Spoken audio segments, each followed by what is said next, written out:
Hi guys, I am so excited to be here. Welcome to the MLM Moms podcast. And welcome. We've seen countless people reach financial freedom with MLM businesses, and now it's our turn. Come join me while I implement real, powerful, and simple marketing tactics to build my six-figure business that most of the MLM industry is oblivious to. I'm Michelle Bowler, and welcome to the MLM Moms podcast.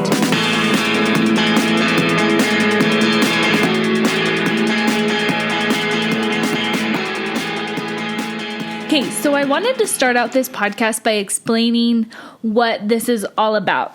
I actually tried another MLM and MLM direct sales, whatever you want to call it. It's really all the same thing.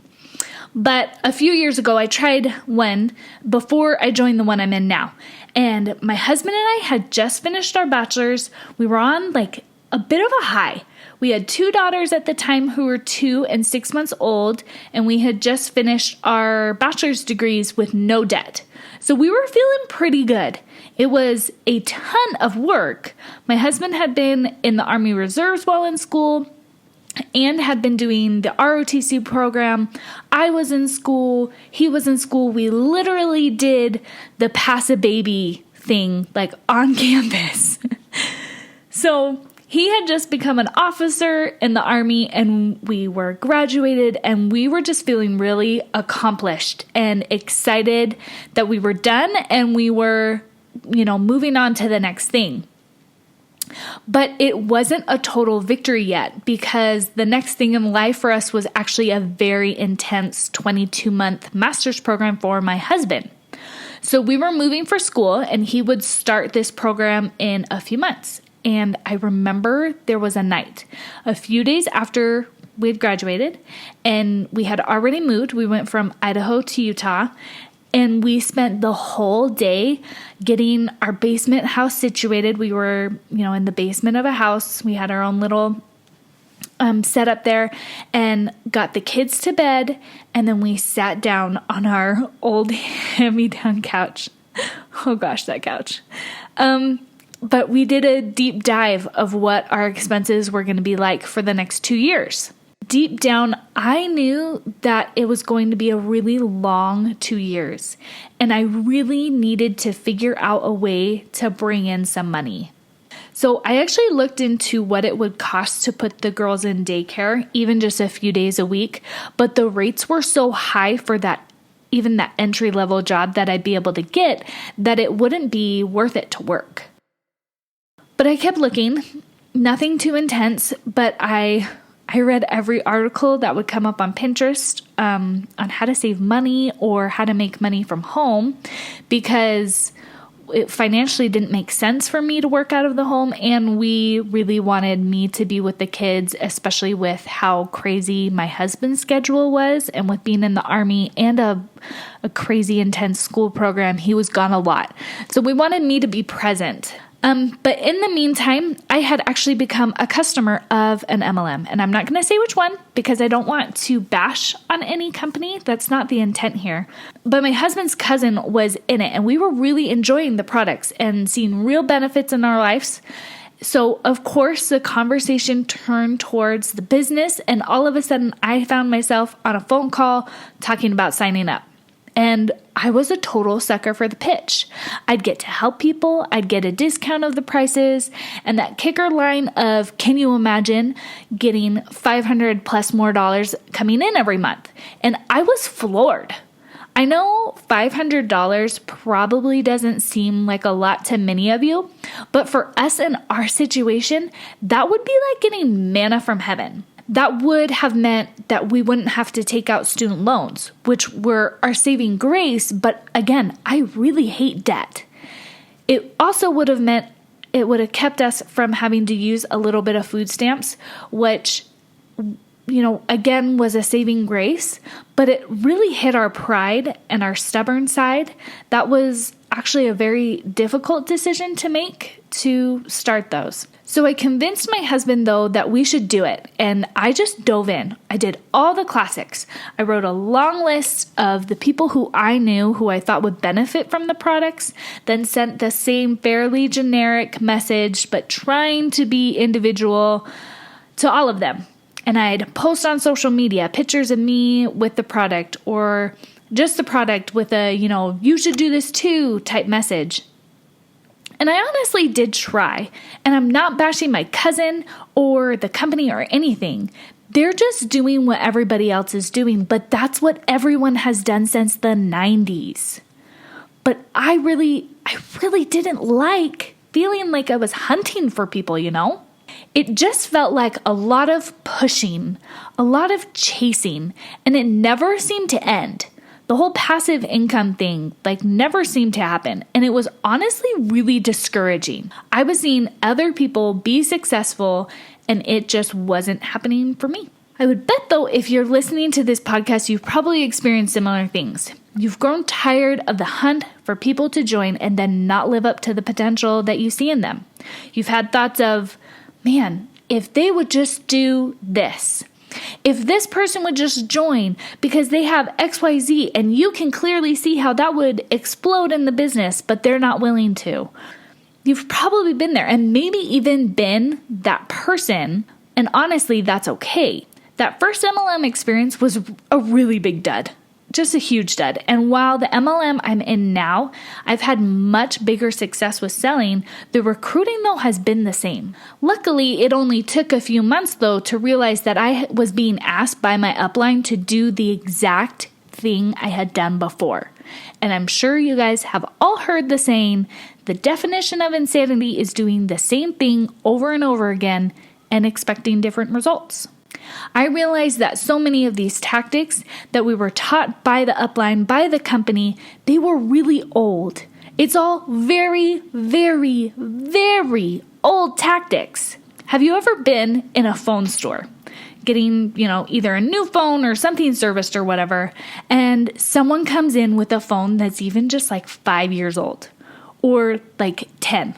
Very rarely do people still have flip phones, but it's really funny when people come in with one. And I don't think it's always meant as a snooty reaction, but I mostly think that reaction that everyone kind of has, including or even especially the workers, I think it's mostly, you do know how much better the new options are, right? The newer options can give you a lot more, can do a lot more. But it's the same with MLM. It's the same with business in general. How incredibly different technology is today, even than 10 years ago.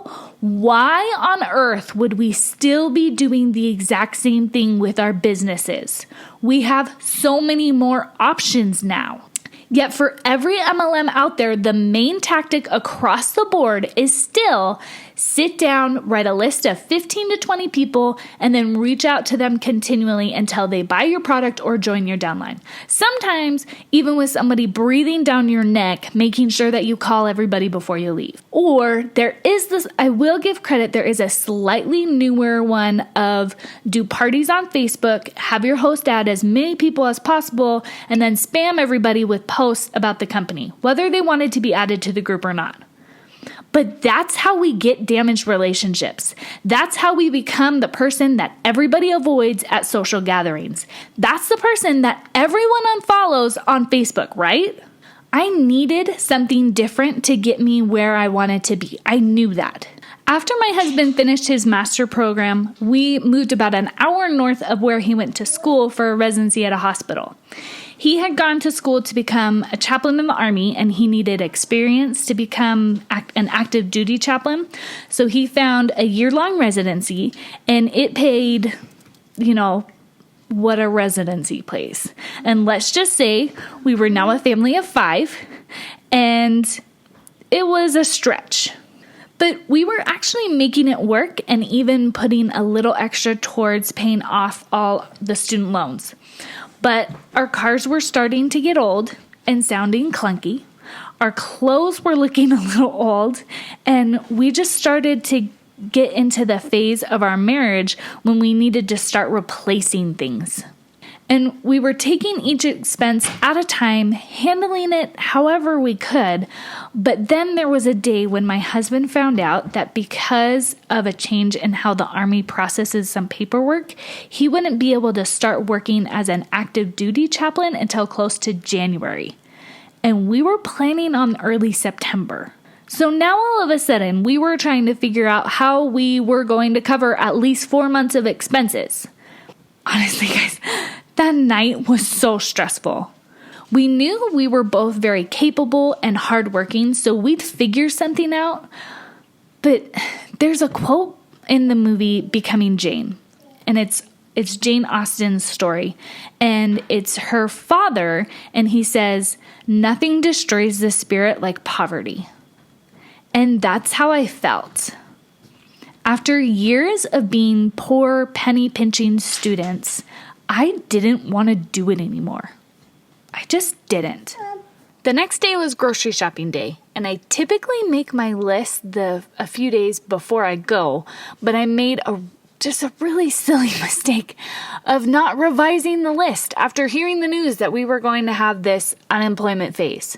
And I had my 3 kids with me. I was just on edge that day, and I just went in like a list following mode. Let's just get this done quickly as possible. And so I'm just running around the store with my 3 that day just really rambunctious girls, and I get to the checkout line, and this store doesn't have baggers. So when it's my turn, I take the cart all the way to the end. After unloading everything, I take it to the end, start bagging as the cashier is scanning everything. And then I go back to pay, and when she said the amount, I just got really choked up, and I started to cry a little bit. I was so flustered by how crazy my kids were being that morning, and just still really flooded by the change in plans that I couldn't even think clearly to have some of the extras taken off the bill. So I just paid for the groceries and just was teary-eyed the walk to my car. It was such a miserable feeling. I had failed on so many levels. I failed my family because I hadn't figured out how to bring in more money yet. I had failed my husband because of the money I had just spent. Like, I had failed. I got in the car and texted my husband, just feeling so bad about how much I had just spent and promising not to do it again, and headed home. And the whole drive home, I just kept having the same phrase in my head.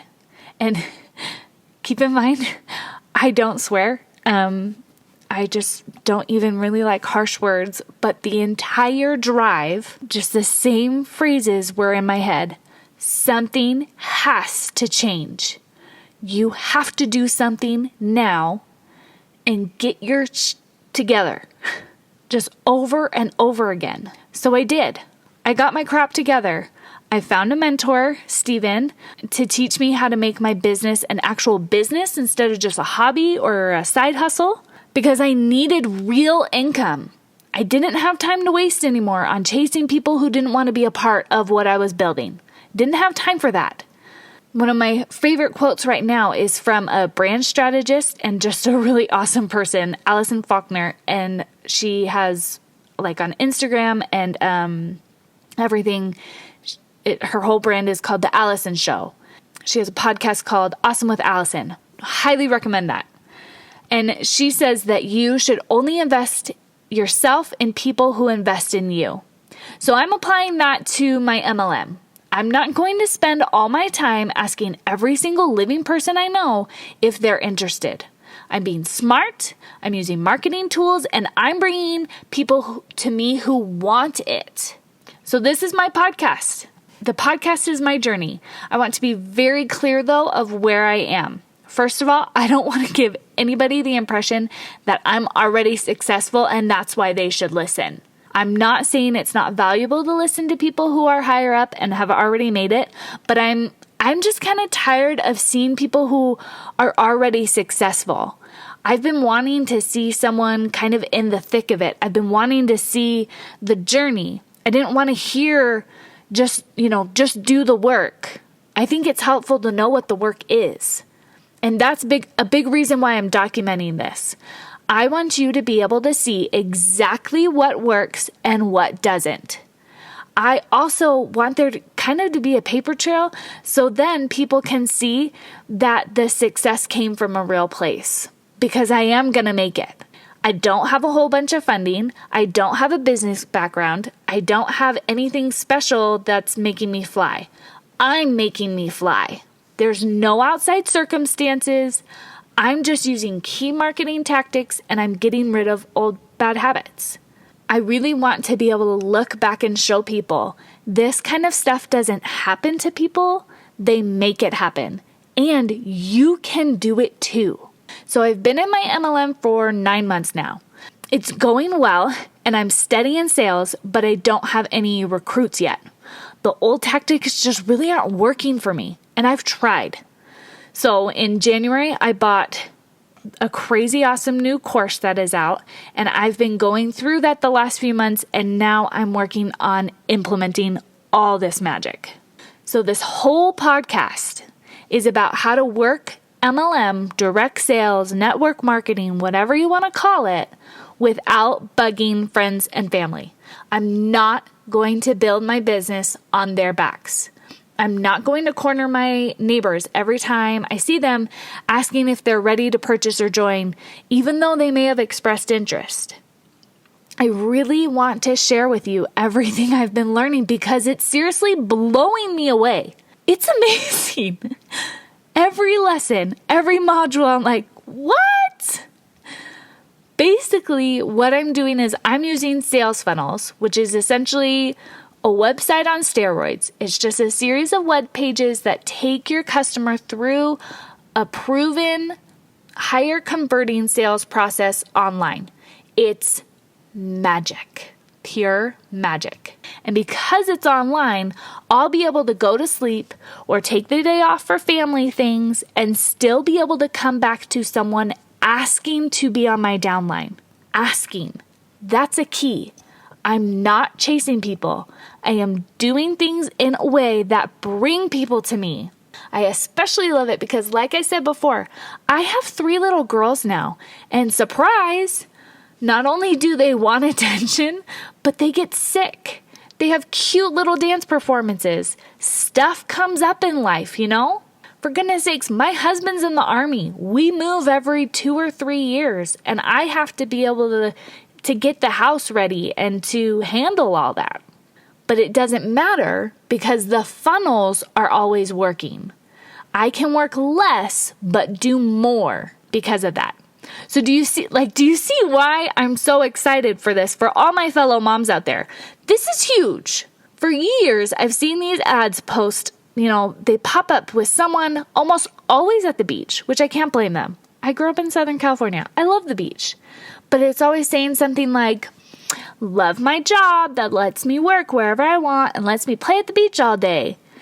And I always thought those were either just a really big joke, or if it were real, it was just for people who had an insane amount of tech knowledge.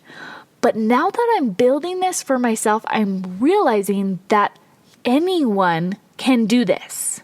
It's super important, though, to understand that I'm not taking the personal aspect out of the business. This is not one click and done, no work involved, millions of dollars coming rushing in. I still am putting a lot of focus into taking care of my customers and providing a lot for my team. All I've done is automated the process of finding and getting to me. I've automated everything repetitive in MLM and found ways to stand out from the crowd, to give people a reason to join me. So that's all I have for you today. I'd love to hear your feedback, so leave a review, subscribe, let me know what you think, and I'm excited for you to follow along and share everything I'm learning. Until next time, bye.